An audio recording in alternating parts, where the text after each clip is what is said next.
folks, Kilt-Man here, Kilt-Man at your services. How are you all? Hope you're doing very well.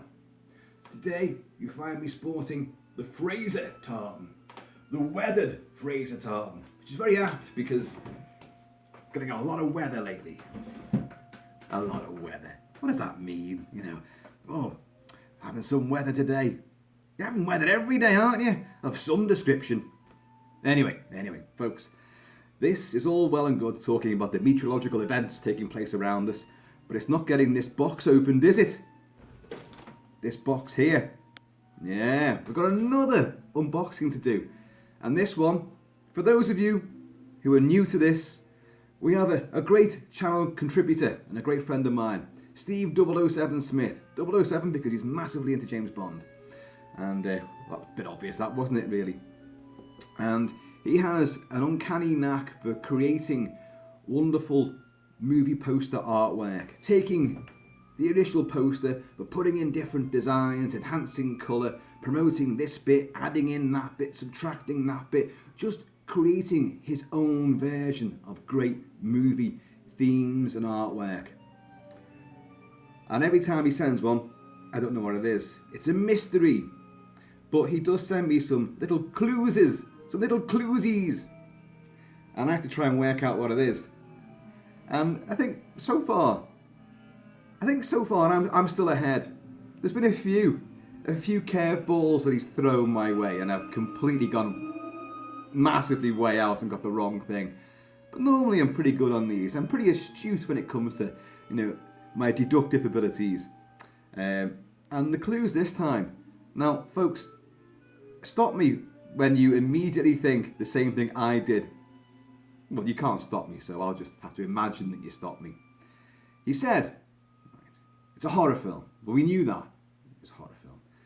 And it was a film that was initially thought of as nothing but a B-movie schlock and possibly even going to TV. Well, that kind of threw me a little bit. But he said it's a terrifying film and its legendary status, it's still got a huge legacy now. In other words, it's an absolute masterpiece of the genre. Must be. But the big clincher was this, that it has a very famous violin cue in it. Feel free to stop me now. Because the violin cue, I can only think of one movie.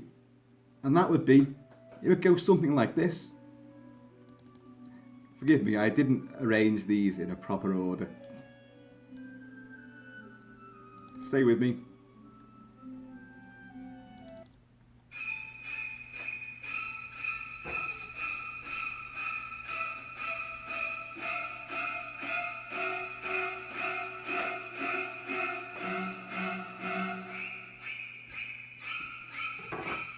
Yeah. Obvious, or what? Psycho. The violins and the cellos coming in, you know, that is one of the most famous musical motifs from any movie, let alone a horror movie. That you play that anywhere in the world, in the deepest tribal enclave of the Amazon, you play that, and they're going to be, they'll never take a shower again. It's synonymous. So. But I thought, well, hang on a minute. It is legendary. It is truly, it still captivates audiences now. Psycho, of course, Alfred Hitchcock's 1960 adaptation of Robert Bloch's novel of the same title. And, it's right down your spine, doesn't it? And, shot in black and white and using his TV crew from the Alfred Hitchcock Presents TV series. So I thought, well, it was never meant to be a TV movie, but maybe Steve's making allusions to that it came from a TV background because it's using the lower budget production crew and it's filmed in black and white. It's filmed in black and white because Hitch did say it would be too gory in colour. That's one of the reasons anyway, but it's also budgetary. And but its legendary status is superlative, and that cue is definitely violin-led. But I thought that's really, really obvious. That's too obvious. It can't be that, surely. And I said to him, you know, he sends me a little message with the clues on it. And I got back to him right away and said, like, question mark. I think I may need to repair the shower curtain. And he just, one of them little emojis, you know. No, it's too obvious, Steve. It's too obvious. But there's only one other thing I can think of. One other movie that has a legendary status that still has the power to terrify now. It's an absolute classic, and it has a musical motif which, again, that little tribe way down in South America, just off one of them little Amazonian tributaries, you play this, they won't go in the water ever again, let alone the shower, you know. And that would be Jaws. So there might the mice are busy again in the walls. So I thought, well, okay, look, there are my two choices. But then again, he could be hiding in plain sight, so it could still be Psycho. Which is why I brought the knife with me. And it's also why my hair is tucked inside this, because if you remember at the end, when Lila Crane, who is the sister of Marion Crane, the Janet Leigh character, who is killed a third of the way into the movie. Brilliant film, because obviously, you know, I know you know the film inside out, of course you do, but you're following her and the $40,000 that she's stolen to give to her paramour, her lover, played by John Gavin, who this same year, 1960, he played Julius Caesar in Spartacus for Kubrick. And she's going to steal this money for him. Then she has second thoughts, and only 15 miles away from meeting him, she stops in at that fateful motel, the Bates Motel. A masterpiece, without a doubt. It's shot very static, and yet it's the editing that really works.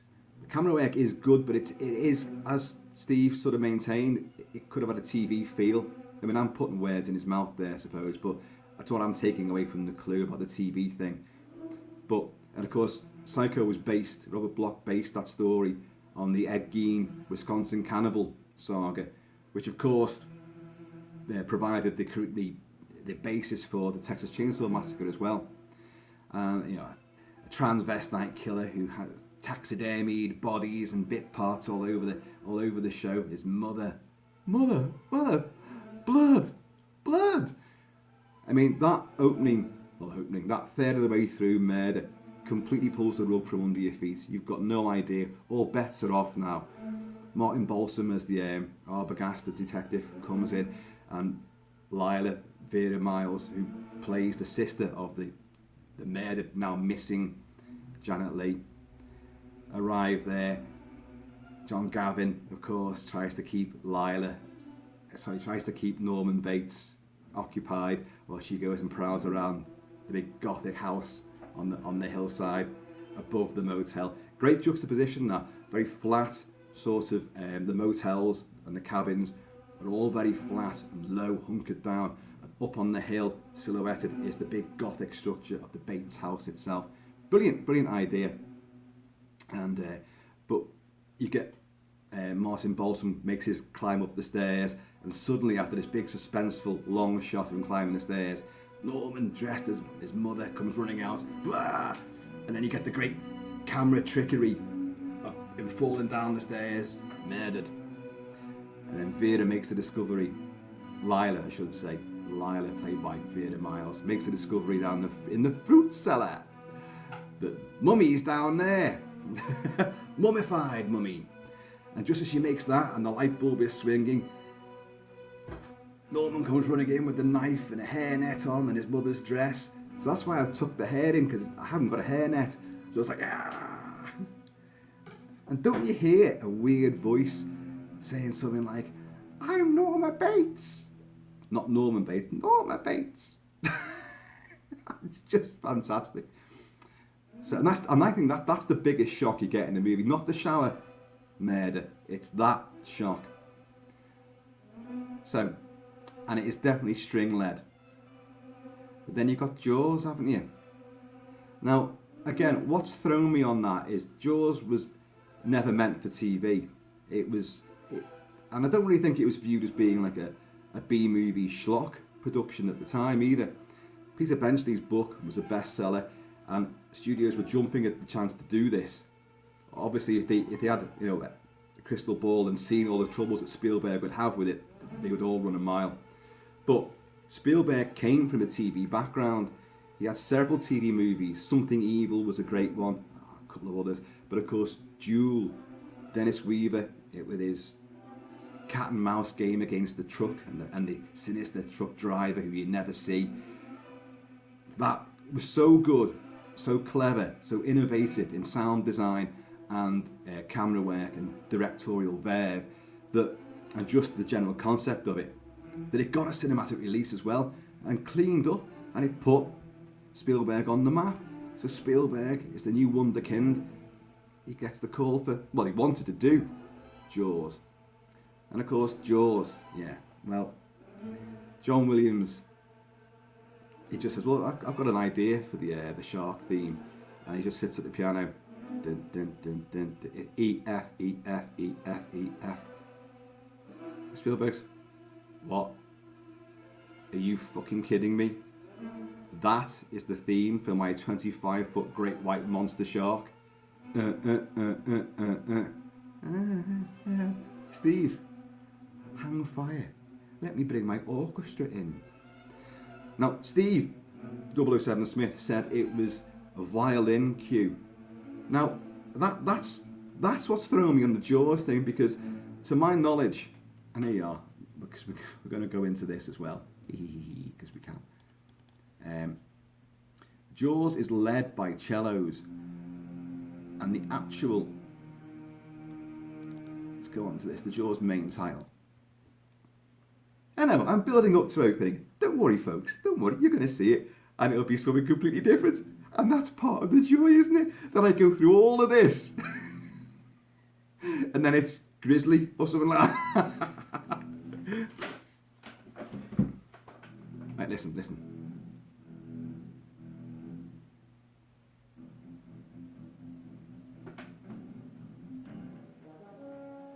That's a tuba. Solo tuberist.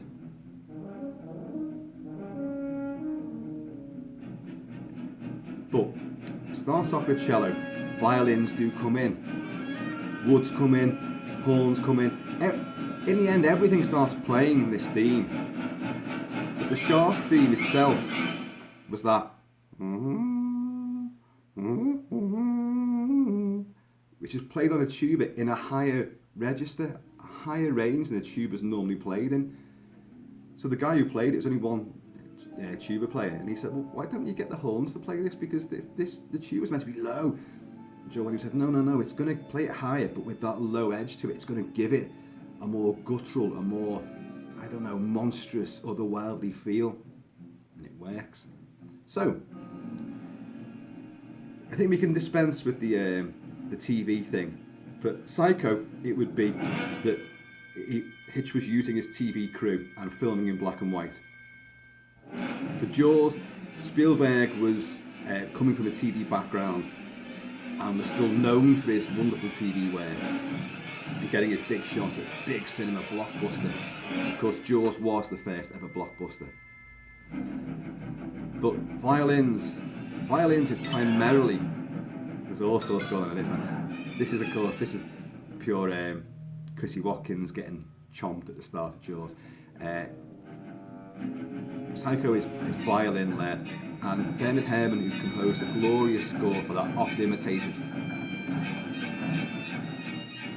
He used his violin players, they used their violins like it was percussion, like with the knife going in. He has them stabbing the strings.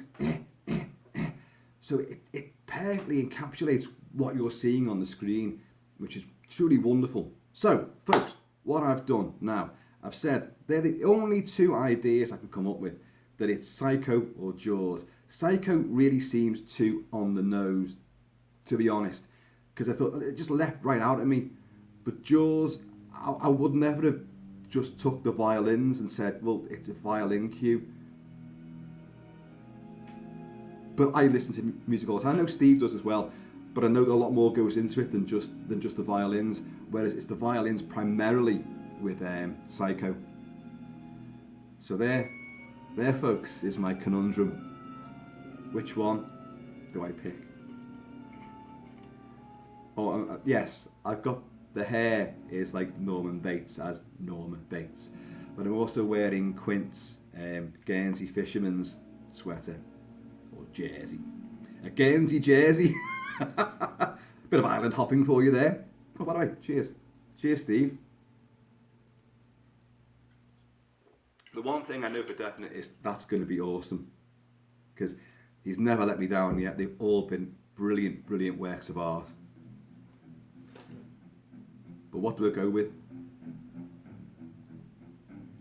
What do I go with, folks? I'm playing Jaws now. It's either Jaws or Psycho. I really cannot think of anything else that would have such a memorable motif as that, and a legendary status in the genre.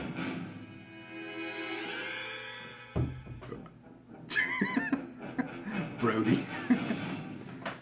Okay, right, I'm going in.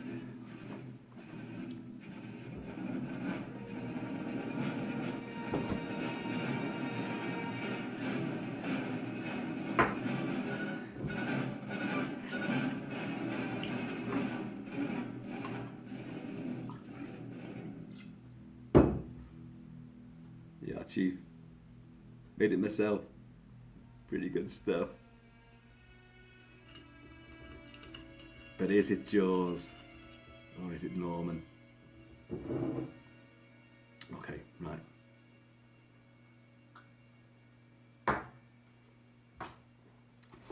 This might be a bit of overkill actually, because these boxes are normally quite easy to get into. I've made a dog's dinner of that. What am I saying then, folks? What am I saying? Well, on the basis that I can't be bothered changing it back to Psycho right now, I'm going to stick with Jaws. But I am totally prepared for Mother to spring out of the box here.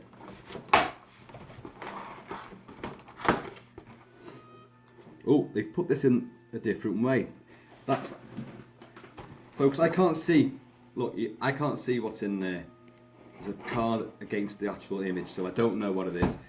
But so you see it first. I'll have to turn it round so that you guys see it. And I'll raise it up.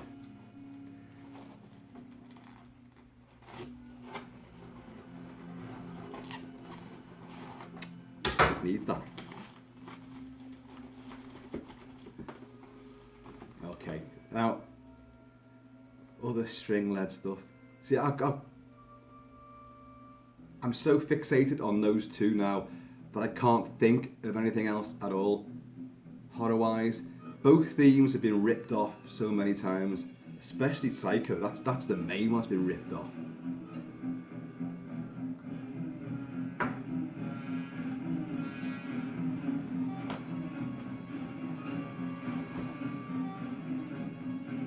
Can't see, folks. Jaws.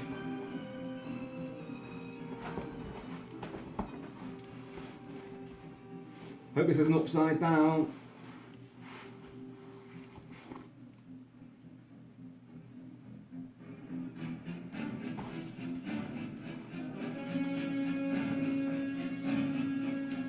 Oh, look at that!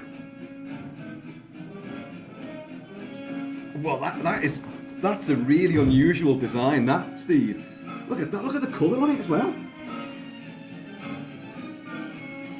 Here's our boys, here they are. Look at the sky, the sunset. Oh wow, that is brilliant. And I've not seen Bruce in that particular pose. Oh, that's great.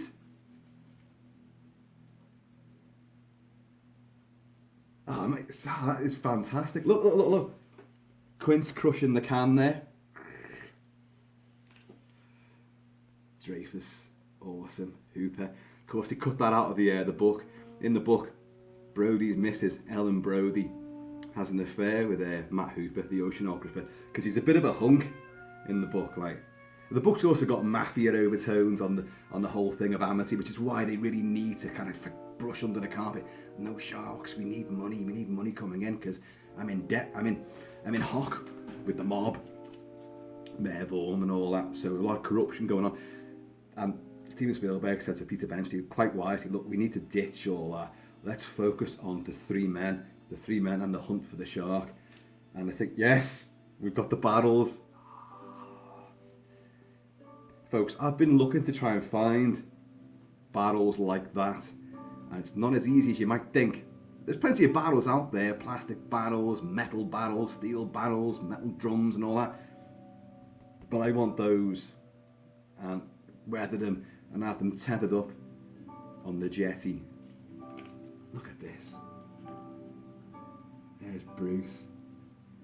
And Steve, you've done a bang up job there, mate, because I love the fact you've got, I've just noticed the blood in the water. Look at this, folks, look. The blood cloud seeping down. And you've got Bruce above water, which great whites do. Great whites are the only sharks that, well, they're the only sharks that actually do come out of the water. Some sharks will have a little nosy, but they do come up, raise their heads out of the water and look around and observe the surface. Plus, they butt bull seals. That could have gone horribly wrong. Out of the water and then catch them. And they can jump as well. So the whole thing about no one's ever going to buy a 25-foot great white shark leaping out the water and crushing down the stern of a boat. Well, yes they are. A shark that bloody big could do it. That's a 20-footer. 25. Look at it. Oh, the sky as well. Have you put the shooting star in? That wouldn't surprise me if you had. Can't see it. Can't see it. That would have been, I mean, it might be there, I don't know. And I love the fact that on the boat as well, you can see them. You can actually see. That looks like Brody climbing up there. Yeah, that's definitely Brody. And that's, don't know if you can see, that's Hooper there. And that's Brody climbing up. So Quint's going to be down here somewhere. I wonder if you can see him. I think you can just about make out the silhouette of his head with his cap on against that window there. That's great. That's a really unusual Jaws image. I mean, it's iconic. You've got the three main guys. You've got that completely bold, in-your-face title. You've got the shark. You've got the boat. But it's the whole colour. I've never seen a more colourful rendition of a Jaws bit of artwork. Never. I just haven't. They emphasise the black and white, the stark or the horrible, nasty green colour of the original book cover for Jaws. I should have brought that down. The original book cover for Jaws, and I've got the original paperback. I've got the original hardback as well. Actually, that wasn't mine. That was Mrs. Kilt-Man had that. She's older than me, you see. But I had the original paperback, and the image there of Chrissy Watkins swimming out and the shark coming up. Basically, let's have a look.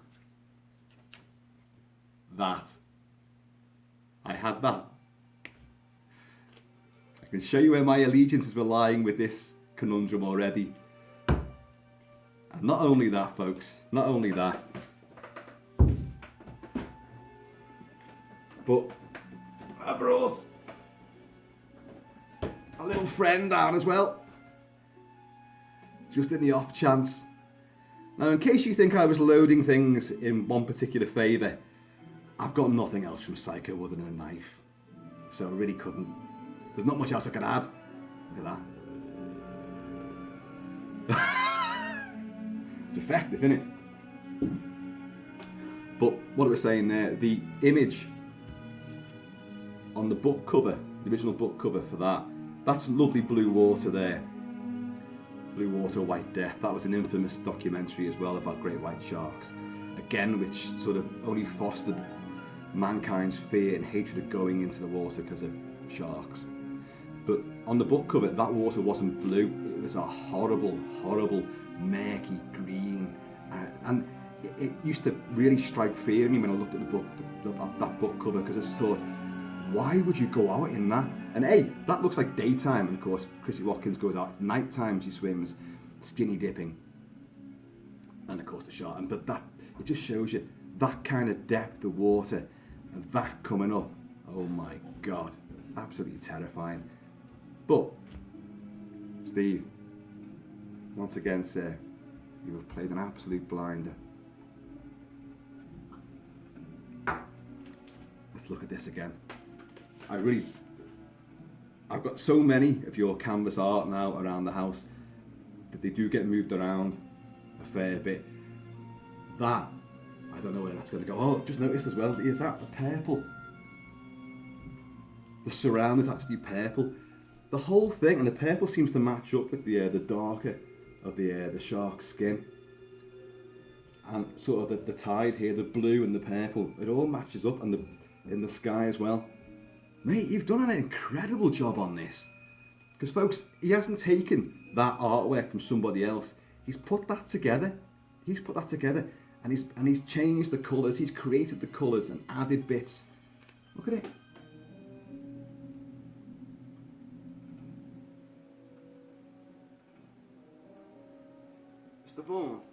Mr. Vaughan, I pulled a tooth the size of a shot glass out of the wrecked hull of a boat out there.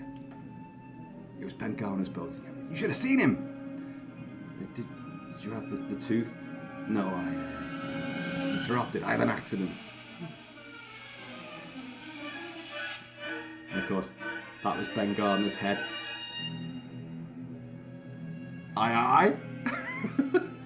What did the shark do to him? By the way, folks, do a little trawl. Go fishing for the video I did on what really happened to Ben Gardner's head. Have a little look at that. It's there somewhere. Put in Kilt-Man and Ben Gardner's head. It is pretty good stuff, actually. Yeah, this is what he wears in the deal-making sequence, Robert Shaw as Quint, when they actually do seal the deal. Look at that, though. And testament to Jaws' everlasting legacy, this year sees a lot more merchandise from Jaws coming out. It's never ending. As I said, Jaws was the first major movie blockbuster, with queues going around the block, hence the term blockbuster. You know, multi-million sales on the score alone. So John Williams cemented there with this iconic musical score. Toys, games, jigsaws, t-shirts, paraphernalia, everything was there. And now you're getting these fantastic figures. It's not out yet, but the Quint, I think it's an 8-inch figure of Quint in cloth clothing as well. Oh, it looks fan-bloody-tastic. And I've got the Quint, all the Quint attire. You guys have seen it. I've messed around as Quint many times. And I think I'll have to start doing it again. Look at this.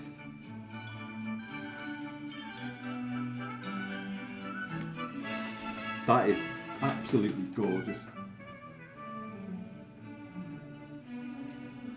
Doesn't it look like the sort of cover from a graphic novelisation of it?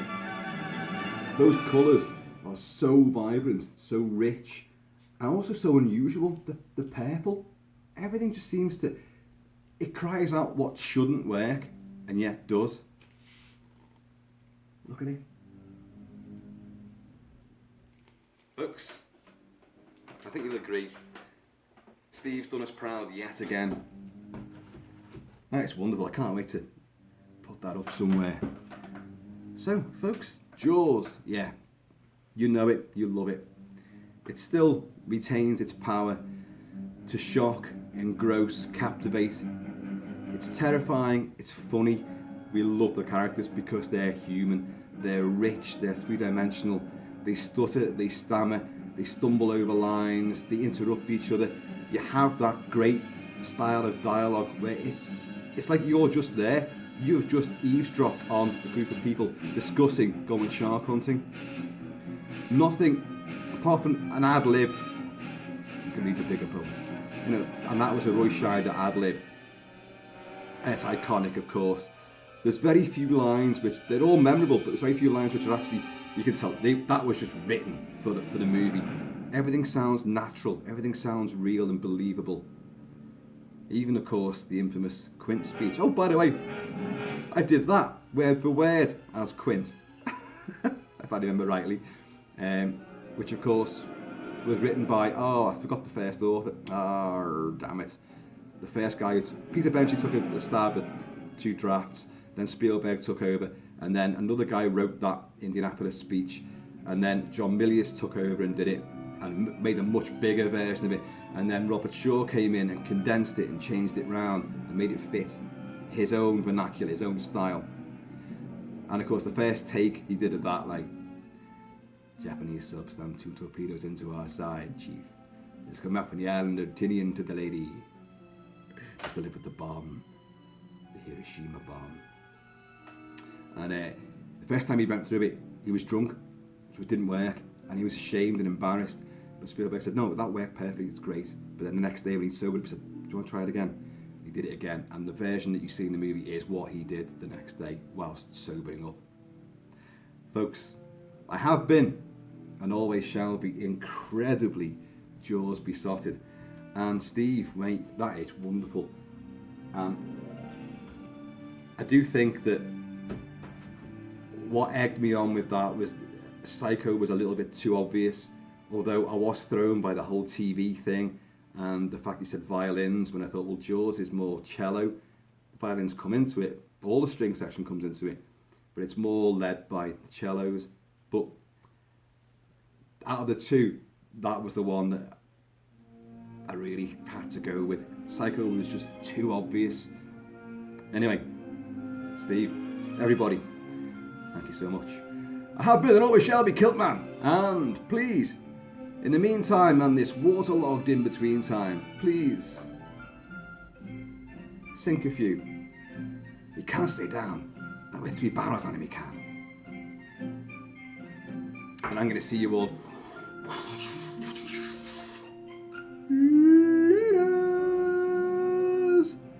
with a bigger glass.